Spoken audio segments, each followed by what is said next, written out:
Hello and welcome back to Bite Size Sports. Happy Thursday, everybody. Kev here with you as always with my good friend James. And before we dive in, James, how are you doing? How are we feeling in your side of the NFL world going into this weekend? 2 thumbs down, Kev. 2 thumbs down.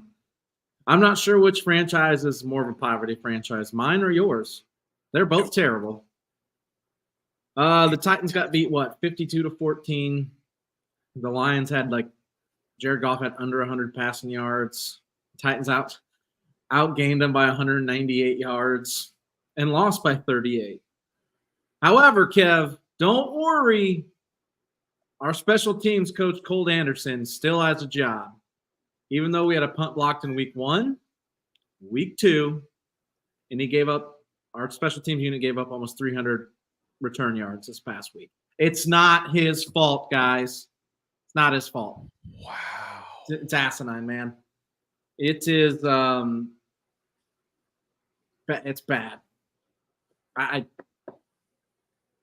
keep seeing articles about weather the storm, you have to get through some Tennessee's, I'm trying not to cuss for another minute and a half, is terrible.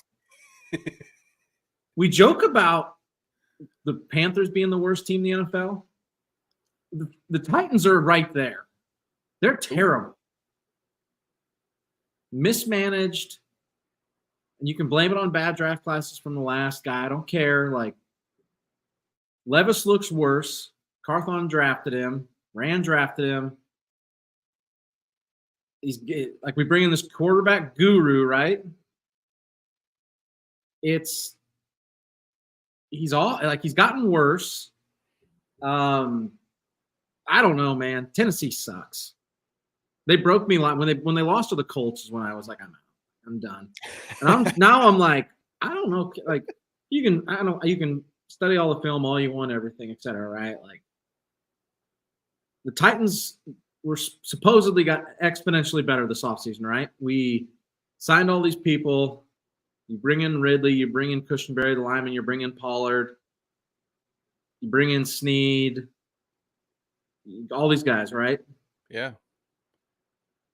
About 15 seconds here and I can drop an F-bomb. What's up? This roster is supposed to be better than last year, right? Supposed to be better. On paper. Certainly made an effort to make it better. Okay, we made it to 3 minutes. Well, they're fucking worse. They're awful. They're fucking terrible. End of story. They're awful. Listen, Vrabel wasn't great Vrabel struggled the last 2 years, right? He wasn't fucking this bad. This is a joke. That's 2 weeks in a row they've gotten just shit canned. Has a Vrabel coach team ever given up that many points? I don't think so. I'd have to go because that without watching the whole game, 52 points usually happen. You've quit at that point. It was tied right? 14-14, Kev. It was tied 14-14. To get to that point, that's a matter of pride, I would think, at the professional level, right? There should be the gap should never be that large. It's all and I don't believe it really is. The big problem, they had all these returns within. They either took them to the house or they were getting the ball inside the 30-yard line. Man, it's it's absolutely embarrassing. I'm done with it. I don't know if they're. We might be in for a whole fucking coaching staff wipe after this year. It's the truth. They lose like this, you go 1-17. They play the Patriots this weekend, and this might be the last chance they have to win a fucking game. There may be another one in there. Maybe at least one. I don't know. I am so out on them. I am so out. They broke me. I'm done. I'm done caring. I don't know, man. I'd like to laugh at your franchise, but mine's worse. I'm pretty sure mine's worse. Then you guys go and do some dumbass shit. Oh, it gets very, very bad over here in Indy. Shout out to John and Ruben in the chat, by the way. What up, fellas? See you in there. Welcome. It's a Cope stream tonight before we get ready for Thursday Night Football.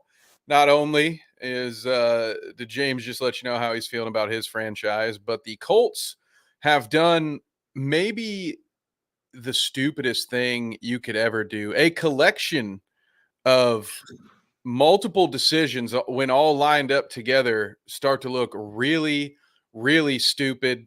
And I'm kind of burying the lead with my thoughts on it. But before James and I pick this whole thing apart, let me just give you a rundown as someone who is tuned in and following every Colts beat writer there is. And I've seen as many of the quotes as you can see from the locker room and all that footage. So we will begin with the announcement that Anthony Richardson has been benched going forward. Now, the original announcement was just that he had been benched for Joe Flacco. I had heard a Jeff Saturday remark when he was on television where he said he stopped himself from finishing a sentence where he said, "I guarantee you he'll be benched for a week." And then as if he suddenly remembered people weren't supposed to know that he talks to Jimmy Irsay directly, he had to quickly shove a sock in his mouth and act like he hadn't just said that. And moving on, we then would hear throughout interviews with the coach that no, Joe Flacco is going to be the starter going forward. For those of you who don't know what happened last week, there was a play where Anthony Richardson shook off a 300-pound lineman, ran around probably, I mean, at this point, it was second and goal from the 20 or 7 or something like that. Absolutely ridiculous. Sounds He almost like gets sacked. shit. Yeah, he almost gets sacked at midfield, and then he runs, and I think maybe gets back to the line of scrimmage. Might have picked up a couple of yards, and then he pulls an admittedly probably not great move when he taps his helmet and calls his own number to get subbed out. Now, everything we've been told is that had nothing to do with the decision. I'm pressing X to doubt on that right now. I think it had everything to do with this. Was it their center's comments that were like really eye-opening when he commented on? I can't remember what he said about it. Like, you remember what I'm talking about? The Colts center. Yeah, I don't remember Kelly saying the comments that I know from him specifically was that he was one of the players that Steichen did decide to inform ahead of time. Michael Pittman found out about it on Twitter. Yeah, the social media. So maybe I was just wrong. That's my fault there. Yeah, but like, what the? Okay, so let's dissect this. Okay, taking yourself out as a quarterback is a no-no. For being tired is insane, right? Yeah. We can both agree, right? That's insane. Yeah, shouldn't do it. I would say if you were a halfway decent head coach with a young quarterback in there who just made a play like that, and if he is signaling now, if he makes that mistake to signal for you that he wants to sub out, just call a timeout. Just call a fucking timeout. Like the guy did just run the equivalent of like a 50-yard sprint while shaking off humans larger than him. Like I can understand him being a bit winded. Now, in any other situation, you would say, well, all he's got to do on the next play is turn around and hand it off. It was 3rd and goal from the 20. They were going to need to draw up a play. So, coach, call timeout. I get it. Yes, absolutely. I agree with you, James. You can't do that as the quarterback. Any other position, maybe the O-line, you probably also can't get away with it. But yeah, O-line. Anybody else, it's perfectly fine for them to sub out when they feel tired or might be banged up a little bit. But this is the extension of your coach on the field. This is your leader on offense. I get it. You probably aren't seeing too many middle linebackers, or if it's the safety, whoever's got coach in their helmet, you're probably not seeing that guy sub himself out too often on the other side of the ball. So I think we can agree there, right? Definitely an error by a young quarterback. 10 games of experience should not have happened. The next thing that shouldn't have happened, my opinion, correct me if I'm wrong, probably shouldn't have said it. Like, let's not say it publicly. Let's not go to the press conference and say I was tired. Okay, problem number 2. Make up a groin injury, right? Yeah, I hate to advocate for lying, but in this case, lie. Let's not acknowledge it. Okay, I think that was screw up number 2. Like, just don't. Just don't. Something else. You can deal with it behind closed. This is not a story getting benched is still a story, but it's not as everybody going to get benched because he pulled himself out for being tired. It's not a story if he doesn't. I mean, he talked about it right after the game. He didn't waste no. I mean, it was one of the first questions they asked him, and he just said it right away.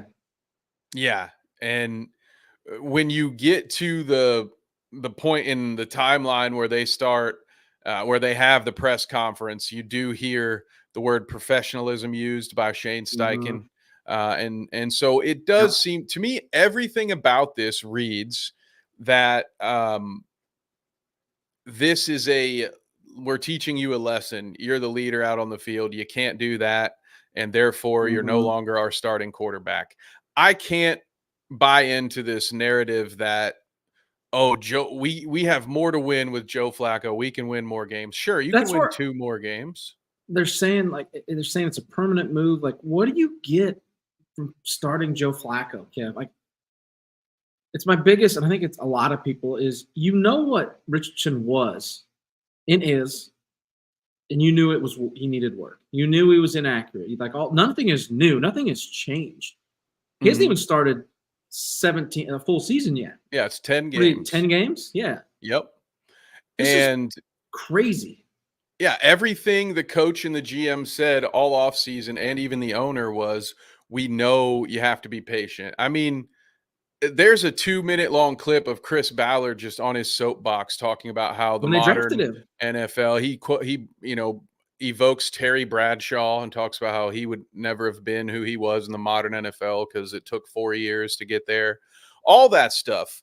And then this one mistake happens and it's all out the window. Now, all of a sudden, we really need to get that wild card spot. Joe gives us the best opportunity to win now. And for my money, James, I'm just not buying it. This is what I think has happened because there's also been a reporter that quoted, so this person stayed anonymous, but someone, a former Colts coach said, and I quote, "It's 2022 all over again," aka Jim Irsay is getting back in the mix and pulling a Jerry Jones and trying to run his team, trying to be the front office down there in Indy. I think this was an overreaction. Like, yes, he definitely made the mistake. Can't deny it.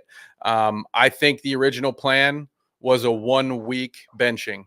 And then again, to continue their overreacting ways in Indianapolis. Once people kind of put that together, oh no, Joe's going to be the guy going forward. So don't be surprised if in 2 weeks, Anthony Richardson is named the starter again, because we've seen so much footage of the coach and the GM both talking about how this was going to be a project. You needed to give him time. The biggest knock on him outside of his inaccuracy was the limited amount of actual game experience that he had going back to high school and college. And to add another point to this, a lot of people have been sharing the graphics around. Here are some, just off the top of my head, some famous quarterbacks who had very bad numbers in their first 10 games. You've probably seen the Josh Allen comp, the Peyton Manning comp. Peyton Manning threw 20 interceptions in his first 10 games, had I think he was completing 55% of his passes instead of 52%. Josh Allen, similar numbers to AR. Eli Manning didn't start great. And there are a ton of guys that there are examples of, yeah, man, that first season wasn't super good. And if those guys, I mean, could you imagine?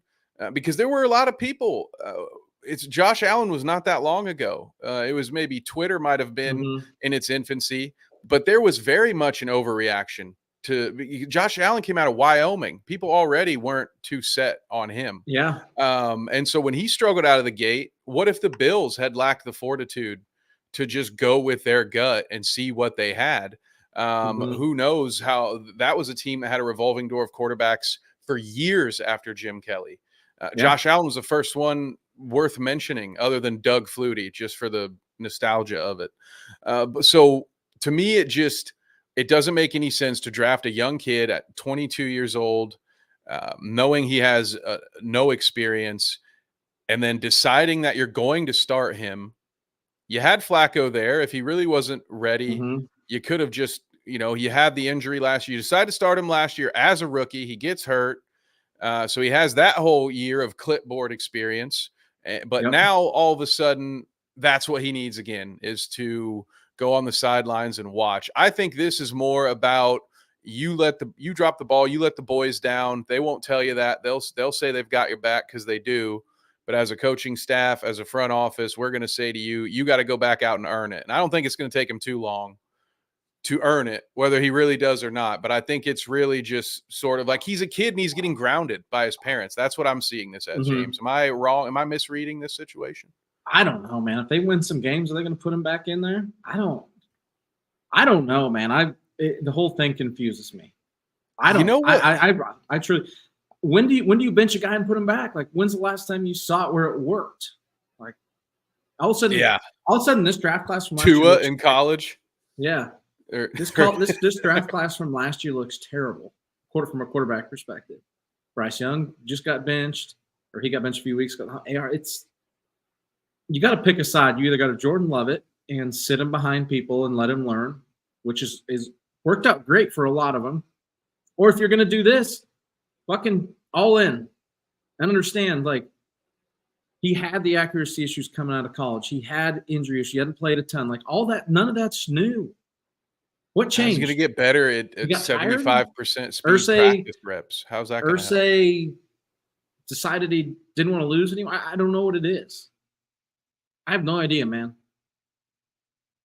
Yeah, and I can't fathom, and it was amazing. J.J. Watt, of all people, was he had a great take, man. J.J. Watt had a great exactly take. What I believe. And I think we talked about it as well. Like, if you're not a Super Bowl contender, what's the point? They're not winning a Super Bowl. They're not. You're going to the wild card. Maybe this is a team. I don't even feel confident in saying that this is a Colts team that would be a tough out in the first round. Like, they're like, oh, they might be able to beat someone in the wild card. I don't even feel that way. And what did Joe Flacco do in his last playoff game? Yeah, exactly. Exactly. And this whole weird narrative that, you got the Colin Cowherds out there saying that this is different because Anthony Richardson has great wide receivers. Go look at the wide receiver efficiency for the Colts. It's leveled out a little bit because other teams are doing poorly. Other teams are dropping more passes now. But throughout the first month of the season, the Colts were the worst receiving team in the league. They're dropping everything. And there's still confusion on routes that aren't always Anthony's fault. Like, you can see some of them are just genuine miscommunications on option routes. But again, you're not going to get that level of understanding where the guy is when he likes to go ahead and plant himself because he can feel the safety coming down, which is what happened on that horrible preseason pick to Granson. Granson feels the safety. He stops. Richardson thinks he's going to go ahead and take that inside route, and then boom. But until he plays with Granson more, how's he gonna get that chemistry? Yep. You know, get it in practice, in shorts and no pads? Like, no, that's not how you're gonna fix it. So to me, it just makes absolutely no sense. And you have this situation with the young quarterback. He hasn't played much. If this team was really in win now mode, why didn't we spend any money in the offseason when fixing your secondary or everything you knew about? Every free safety damn near was available, and they had the money to spend. They had money to spend to add at least one veteran to the cornerback room. I understand having some faith in Juju. We all liked him. He got hurt again. But still, that's why you go and grab one more piece for depth. Just one guy. So at this point, are the Colts now, are you guys going to trade for a tight end? Are you going to trade for some DB help since we're in win now mode, right? People are out here getting top receivers for a song, let's go buy something since all of a sudden we're in win now mode. Yeah, you're win now. Like, are you going to go trade for one of these receivers that all the receivers are gone, like, or whatever you need, like secondary, all of it. I don't know, man. I'm befuddled. At least the one positive thing I'll say about Tennessee, one positive, which isn't much because fuck them. At least they're like, as soon as Levis is healthy, he's playing. Like, I'm pretty sure we figured it out. But Mason Rudolph ain't winning you games. Like you're not like you don't even fucking need to win. Like at least they're sticking behind him, even though it's been a travesty all year. Yeah, for the They've Colts, done most of it.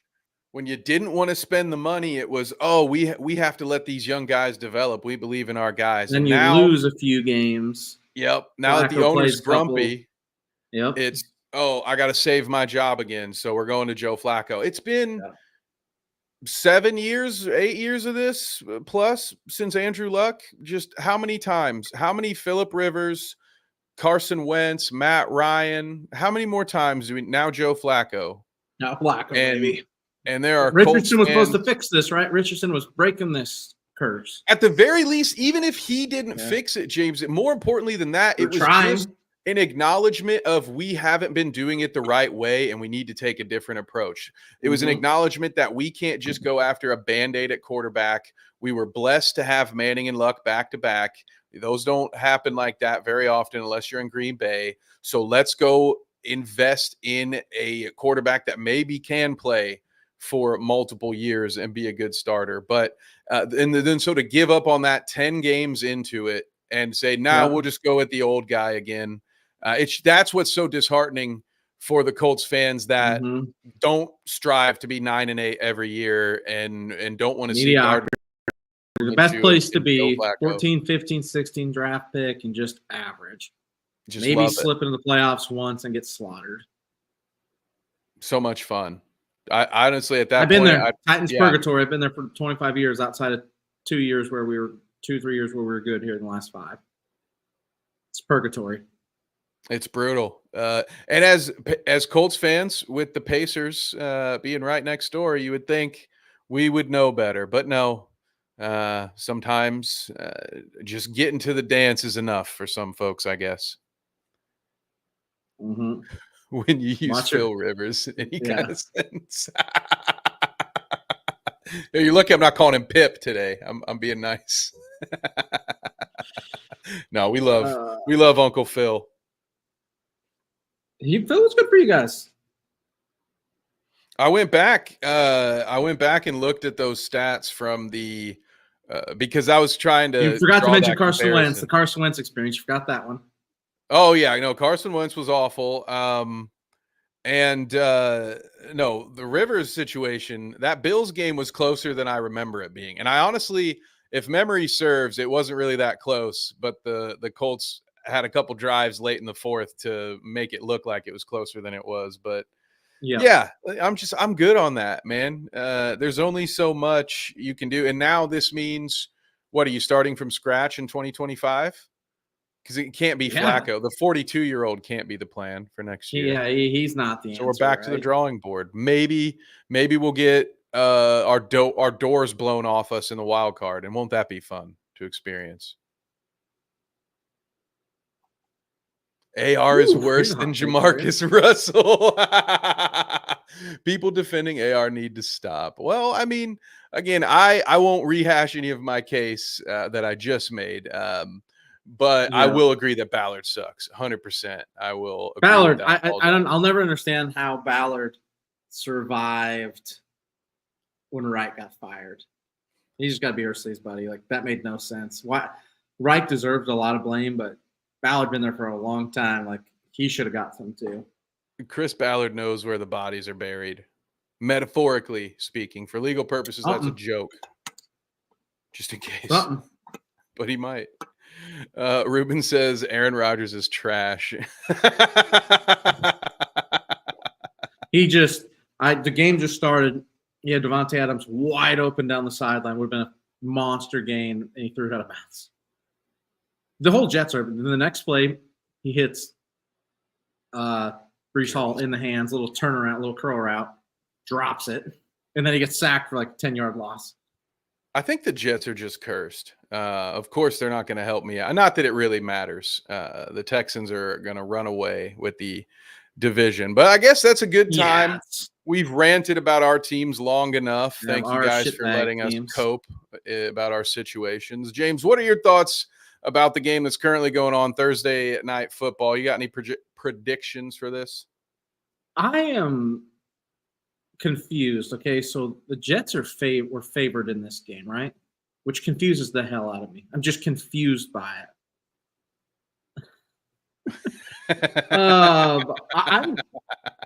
I'm just confused. I'm confused. Like I know the Texans have no receivers because Nico's on IR and Stephon Diggs tore his ACL last week and out for the season. So they've got Tank Dell. It's Tank Dell, Joe Mixon, and CJ. But the Jets are also 2-6. The Texans are 6-2. It's in New York, so okay. Like as CJ Stroud is getting sacked right now, the Texans defense is good, or the Jets is. It's weird. I completely just stayed away from it. Everything about this game scared me.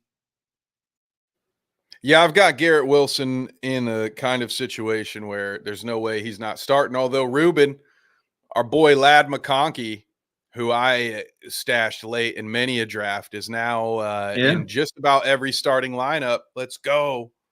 Really looking forward to that. Lad's but good. No, I avoided everything but Tank Dell. I did not want my Tank Dell shares to go up this way, but I am a lucky person in this situation because Tank is another guy I got in a few leagues. Honestly, expecting Diggs to not be as impactful and just expecting Tank and Nico to continue to take that next step. But now it's going to work out this way. And yeah, Jets really were the favorites. Holy cow. It's I think some of that, to go back to that part of it, some of that is that Aaron Rodgers voodoo, right? Like this is just, it's prime time. It's Aaron Rodgers. Maybe they're thinking he's going to get that Pat Mahomes whistle and playing at home. I don't know, because it doesn't. They get the Texans to go 3-and-out there, so they start off good. Hey, I mean, their defense was good enough for Zach Wilson to be 4-4 at this point last year. So yeah, you would think. Yeah, you think the defense is good? Yeah, exactly. They were 500 last year.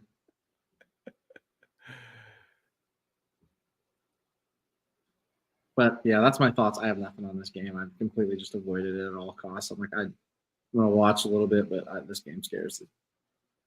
Yeah, and they got Hassan Reddick back too. They finally got him to play. I think last week was his first game, and that is going to be huge for them to finally have that presence, getting to the quarterback and everything. So, yeah, I don't know. I don't know if it's going to be if the Jets are going to turn things around and actually be a playoff contender. But that's not like, as I pout about the Colts still, like, really, you think if it's Joe Flacco's Colts right up against it, against the Jets late in the season, or taking them on in the play, like, no, like even those teams on paper, like if the Jets figure it out, that's a better team than what the Colts have with Flacco out there. So it wasn't and like exactly so like it's confusing. Yeah. It's not so much the AR as the answer. It's just 10 games in, you don't know, and you know what you're getting out of a 42-year-old Joe Flacco. Yeah, 100%. No offense to Joe Flacco. No offense. Great career. Played for a long time. You just know. And here we have it. So let's see if the Jets can help the Colts hold on to that hope, that false hope they have about being contenders in the division this season. But it seems like that's about it for us, gang. You know, we're going to, most weeks we'd be watching the game. I don't know how much of this one we'll watch. I'll be paying attention, and that's about it. Yeah. But James, where else can the folks at home find you when you're not live with us here? You can catch me and Kev over on our sister station quite often. Mondays, 6 p.m. on the Weekly Dweeb, talking our favorite entertainment stories of the week. And every Wednesday, 9 p.m., talking Star Wars. We are watching Rebels because Kev has not watched Rebels. So that's where you can catch me at. Check me out on Twitter right there. Boom shakalaka. You can also find me over on Carnage Media, where we do pay-per-views and free live events for boxing, kickboxing, and MMA shows here in the Midwest. Go check that out at Carnage Media PPV. And other than that, we'll see you next Thursday. Don't forget, football fans, NFL fans especially, Tuesday night, the boys go live. John and Ben over on Necessary Roughness every Tuesday at 9 p.m. Eastern. And then we also have another Damn Fantasy podcast. Trevor and Josh gave you the breakdown for how to win your fantasy league this week. So go check that out. They were live yesterday. They're live every Wednesday at 9:15 Eastern. So make sure you're subscribed with your notifications on so you don't miss any of those live shows or our next one. So until then, we appreciate you all. I hope you enjoy some Thursday night football, and we will see you next time.